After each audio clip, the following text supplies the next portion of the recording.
It's that time of the year where Christmas makes it into Gielinor, with the release of a new area, the Christmas Village, in the Land of Snow, along with a seasonal quest and the chance of winning a Black Party hat. Before we get into that, I got a couple of announcements. If you are interested, there is a very limited edition Omen plushie available for order today with Jagex's partner, Makeshift. Orders will close December 13th, so get it in while you can. Omen is 16 centimeters high, super soft, and glows in the dark. This is a one-off production, so once pre-orders close, you won't be able to get this plushie again. Orders are due to ship in March of 2024, so if you're interested, visit the Makeshift store, which is linked in the news post. Next up, if you want some additional merch, the merch store has some Black Friday deals. Orders over £50, $64 or €58, get a free black Max Cape keyring that glows in the dark. Holiday bundles and popular lines are now back in stock, as well as new best-selling lines like the Christmas DDS and Baby Santa mole pins. If you find any of these interested, check out the merch store, a link again in the news post, which you can find in the description of this video. Anyways, if you enjoyed the video so far, please hit that like button if you're not subscribed yet, and you'd like to stay up to date on all things RuneScape related, then hit that subscribe button. So today's main update is the introduction of the Christmas Village and a new seasonal quest that acts as your Christmas event this year. While spirits have been raised from the underworld, Christmas spirit has been declining across Gielinor. Santa has taken notice and tasked the snow imps and you to spread some Christmas cheer. Lumbridge, Falador, Varrock, and Fort Forinthry deserve a Christmas makeover, so you're gonna deck the streets in tinsel and lights. Completing the quest gets you a Santa's little helper outfit, a winter scarf and hat, a Christmas override for Fort Forinthry, 2,000 Christmas spirit, a new event currency, 3 experience granting lamps, access to a daily repeatable present delivery activity for some extra Christmas spirit, and access to the present wrapping activity. The Christmas Village is also a hub for various different activities, each awarding the player with Christmas spirit. There are things like decoration making, where you can train your construction skill, ice fishing, obviously to train your fishing. You can craft snowballs for crafting XP, and catching snow imps for some hunter XP. Again, all of these give Christmas spirit, the new currency for this event. And upon completing the quest, you will be able to receive a present from Santa's sack each day and deliver it to an iconic NPC for even more Christmas spirits. Christmas spirit can be spent at the new Christmas Spirit store, which hosts rewards all themed around Christmas. New things like the winter hat and scarf, as well as classic items from previous year's events. This store is going to return each year to the Christmas Village, so don't worry if you haven't been able to gather enough spirits to get everything. You'll have chances each year. Christmas spirit is exclusively earned during gameplay by participating in the seasonal activities of Christmas Village. The Christmas store will be available until midnight, January 7th.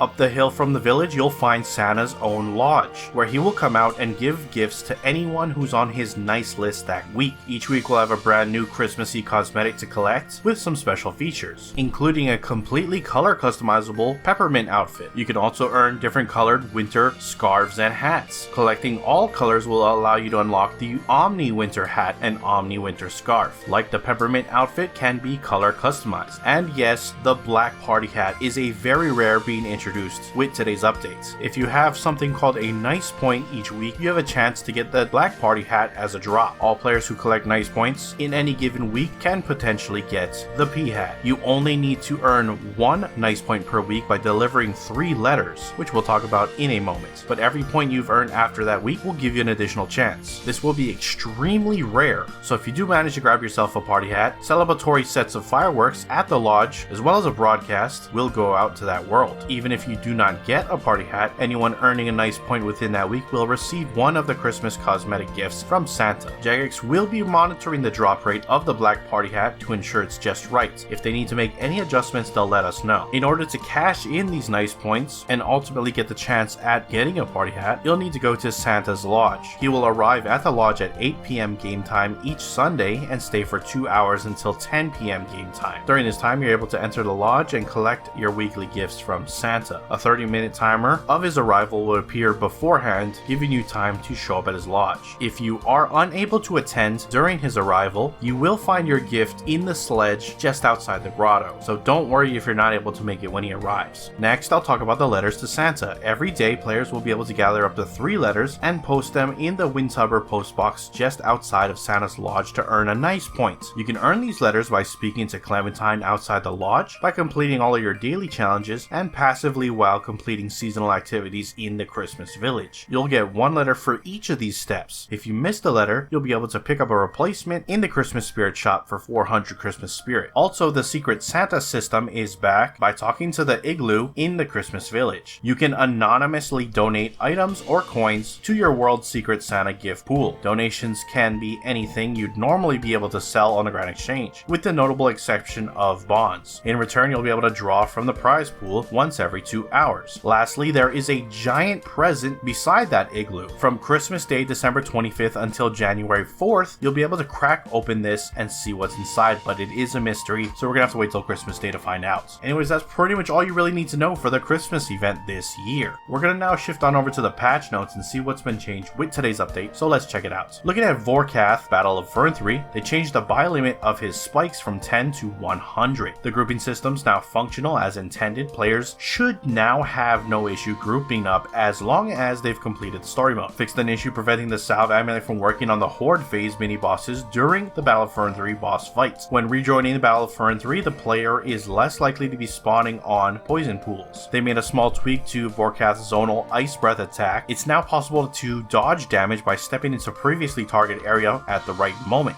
The zonal Ice Breath will no longer damage familiars if you escape the attack yourself. Vorkath hard mode loot has been improved. You will need to open all your existing hard mode loot containers before you can start the new encounter and access the new drop table. Story and normal mode drops have not been adjusted. The chance of receiving some lesser valued loot has been reduced, such as Baneite Stone Spirits. The chance of receiving more desirable loot has been increased, such as Blackstone Hearts. Chance of receiving armor upgrade materials has been increased. The chance of receiving a codex has been increased, and the number of rolls per loot container has been increased from 6 to 8. A couple of changes have been hotfixed throughout last week. They fixed an issue that caused the Vorkath Hunt event interface to display incorrectly, fixed an issue that was causing the Death Scroll ability to revert to previous behavior when choosing between some targets that are immune. Tier 90 Dracolich now requires a needle and thread to craft. Augmented Dracolich armor no longer uses a degrade dust system. Players should now be able to load into boss phase without issue regardless of solo or group size. Abilities that require necromancy runes or ectoplasm are now available when equipping the Nexus from your bank. Zamoreagle's Death Scroll's ability should now find its target correctly.